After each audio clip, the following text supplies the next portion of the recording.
Un jour, j'ai reçu trop de pubs et ça m'a énervée. Alors je me suis dit, mais pourquoi je reçois autant de pubs? Comment je me désabonne? J'ai cherché sur internet pourquoi je recevais autant de newsletters et j'ai compris que des entreprises vendaient mes coordonnées. Ça m'a énervée. J'ai voulu me désabonner mais c'était long, très long. Ça m'a énervée. J'ai cherché l'entreprise qui utilisait mes données pour m'envoyer ces pubs. J'ai trouvé son site web et j'ai cherché les coordonnées de leur DPO. Je lui ai envoyé un mail pour lui demander de supprimer mes informations. Mais l'adresse mail n'existait pas. Je suis retournée sur son site web pour trouver la bonne adresse mail du DPO. Et là, j'ai vu qu'il y avait une erreur de mail. C'était .fr et pas .com. Alors j'ai renvoyé mon mail à la bonne adresse.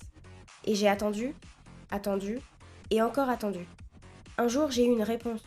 Le DPO m'a dit qu'il avait bien reçu mon mail. Alors j'ai encore attendu. J'avais oublié cette demande de suppression des données quand finalement le DPO m'a répondu. Pour s'assurer que c'était bien moi, il voulait une copie de ma carte d'identité et un justificatif de domicile. Je me suis dit qu'il demandait un peu trop d'informations pour juste me supprimer de leur liste de diffusion.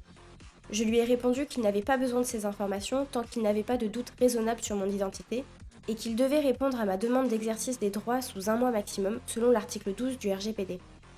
J'étais fière parce que ma réponse était très juridique. Mais je n'étais pas plus avancée.